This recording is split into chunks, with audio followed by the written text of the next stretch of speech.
Is this thing on? Welcome back to Big Mouth and fancy seeing you here in June. A very welcome, my friends, and especially my enemies. Come in, sit down, no touching. I don't do the touching. And welcome to Sunday's edition of the dceu Daily. It's all about the Joker today, and not just Joaquin Phoenix's Joker. We are talking Jared Leto because the Hollywood Reporter are revealing some very interesting things. Now, whether they're true things or not, we don't know. First of all, Todd Phillips and Joaquin Phoenix Joker movie has crossed the 700 million mark. This is massive. This is an R-rated movie. This means if you're under 21, especially in the United States, you can't go and see this film. In the UK, if you're under 18, you can't go and see this film. This takes away a big mass audience from the film. It also can't be viewed in China. It was banned in China. So basically, again, for this film to reach 700 million globally is a success. This won the Golden Lion at the Venice Film Festival. This film is a massive hit. And sorry, Collider, you boasting that Maleficent 2, or however you say it, right, has whacked the Joker movie off the top spot is so ridiculous, because even Scott Mendelsohn, the biggest Disney fan in the world, has admitted Maleficent is a disappointing opening and will come nowhere near the Joker's 700 million global box office. So there. Anyway, basically the Joker is going to make a lot more money than 700 million as well. I mean, I think we could finish on at least 800. Who knows, though? Who knows? But basically, it's beaten Man of Steel. It's beaten Wonder Woman. It's beaten some MCU movies, some Fast and the Furious records as well. Fast and Furious 8 as well. I mean, look, it's an amazing success. But this was always going to be a success. But we must remember our fallen comrade, Jared Leto, because basically he was going to be DC's Joker. He was the one who was going to be in all the movies and get all the plaudits and win all the awards. So what went wrong? Well, let's read this article from the Hollywood Reporter. This is pretty explosive. I will warn you that now. But I want to read this to you, and then I want to give you my opinion of Jared Leto, not just as a man, not just as an actor, but as an actor playing the Joker, because my opinions are kind of separate, and I have certain opinions about Jared Leto as the Joker, which I haven't really revealed before, so we'll discuss that as well. You've got to stop this. Jared Leto fumed over the new Joker movie. Who knows if this is true? But as he's not coming out and denying it, it probably is. The actor who played the character in Suicide Squad felt alienated and upset when Warner Brothers greenlit Todd Phillips' version with Joaquin Phoenix instead. Just how unhappy was Jared Leto over Joker, as Todd Phillips' dark take on the villain looks likely to gross more than 700 million worldwide? Sources tell the Hollywood Reporter that Leto's frustration that Warner Brothers was moving ahead with the Phillips project was so great early on that he tried to throttle the rival Joker in its cradle. A bit of a dramatic phrase, but I believe elements of this. I didn't at first, but I'm starting to believe it now. According to sources familiar with Leto's behaviour, when the Oscar-winning actor learned of the Phillips project, he not only complained bitterly to his agents at CAA, who also represent Phillips, but asked his music manager, Irving Azoff, to call the leader of Warner's parent company. It's unclear whether it was Time Warner's Jeff Week or AT&T's Randall Stevenson, depending on the timing. The idea was to get Warner's to kill the Phillips film. A source in Leto's camp denies that the actor made this request, and Azoff declined to comment. Azoff and Leto have since parted ways. Interesting. He probably sacked him for not successfully killing the Joker movie. You'll be amazed what happens behind the scenes. You really will. You people have no idea. You know, you read the posts on Twitter and how much they love the fan and how proud they are of their co-stars. These people are so singular, so selfish, you would be shocked. Believe me. You think you wouldn't, but you would. The Hollywood Reporter previously reported that the 47-year-old star who played the grinning crime lord in 2016 Suicide Squad thought Warner had strung him along with promises of his own Joker standalone film, only to greenlight the Phillips version with Joaquin Phoenix. Instead, ironically, Warner's thought the Phillips project would be a small movie and nervous about its dark tone. Greenlit the pick reluctantly with a small budget that some at the studio were hoping would discourage Phillips from making it. Warner's declined to comment. Right, let's get this clear. If Warner Brothers didn't want to greenlight the Joker movie, they wouldn't. They have the power. They can do whatever they want. No one was forcing them to do anything. So let me just repeat and reiterate what's said here. With promises of his own Joker standalone film, only to greenlight the Phillips version with Joaquin Phoenix instead. Ironically, Warner's thought the Phillips project would be a small movie. It is a small movie that's made a lot of money, by the way. It's a small movie in terms of budget and the amount of actors in it. Let's be clear here. Anyway, and nervous about its dark tone. Not true. Greenlit the pick reluctantly with a small budget that some at the studio were hoping would discourage Phillips from making it. Warner's declined to comment. Basically, right, they're talking nonsense. And it's all very dramatic when you say, Warner's declined to comment. Yes, they're not going to bother answering you. They don't want to talk to you after the shit you've been saying about their film. But basically, they weren't reluctant. They wanted to greenlight the film. Otherwise, they wouldn't have greenlight the movie. Let's move on. Leto had put a lot of effort into his Suicide Squad version of the DC villain. With rotting teeth, bloodshot eyes, and slick-back neon green hair. He spent months getting into character and terrifying his castmates with gifts such as live rap to Harley Quinn actress Margot Robbie, bullets to Deadshot actor Will Smith, and the dead pig to the entire cast during rehearsal. Interesting. That's method acting that's a new dimension of method acting, isn't it? It turns out that the studio wasn't thrilled with these efforts, says a source. With knowledge of the situation, it seems the director wasn't that pleased with the resulting performance in the final cut of David Ayer's ensemble anti-hero movie. Leto's Joker got only about 10 minutes of screen time while promoting the project. Leto, who had been billed as a lead character, spoke to media about how much footage of his Joker had been cut. In his defense, it was never really his movie, but his attempt to invent a place for himself in it backfired, says a source involved in the situation. What a mess, by the way. What a mess.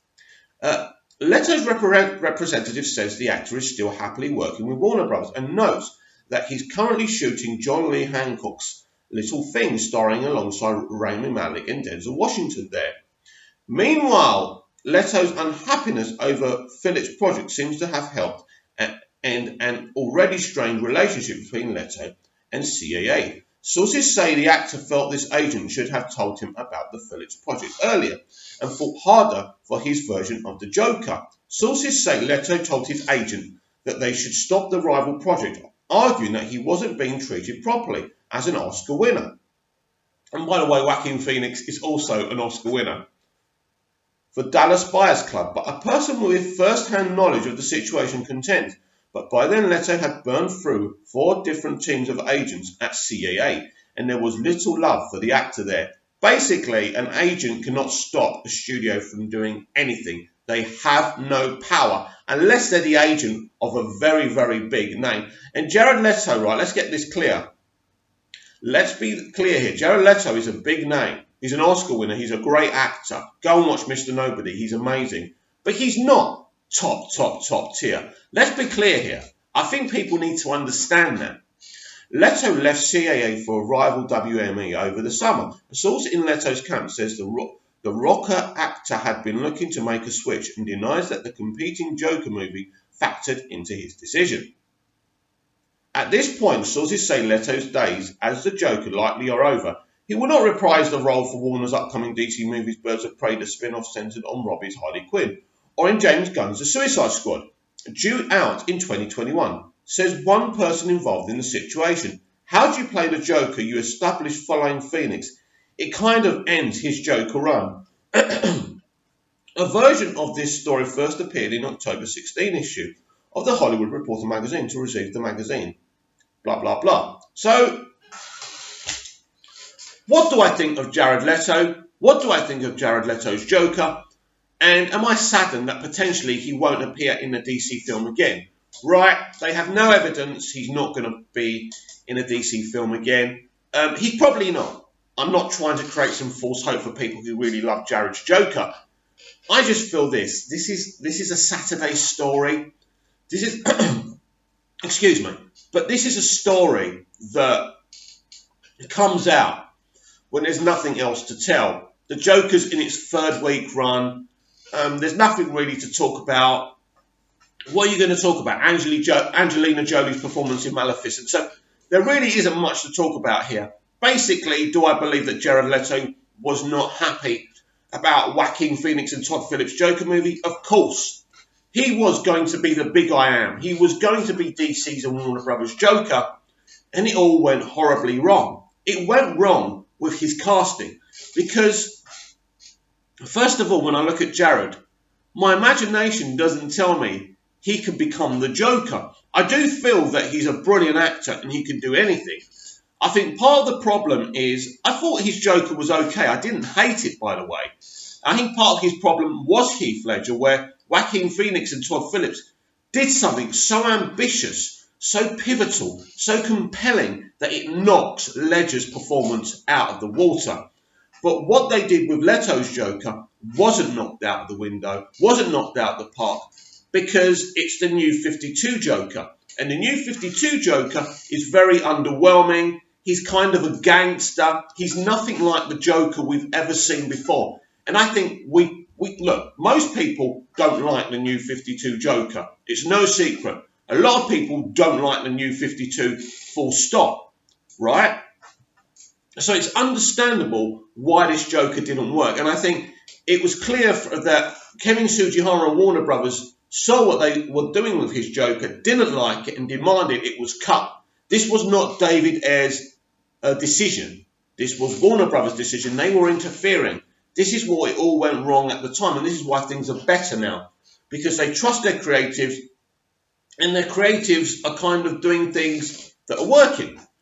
So the problem starts with Jared Leto's casting. I don't think his performance is a problem. I think his problem is the way he's told to perform. I don't think that's his fault. I don't think Jared Leto woke up one day and said, and you know what, this is how I'm going to do it. You know, you have to do what the screenwriting tells you to do.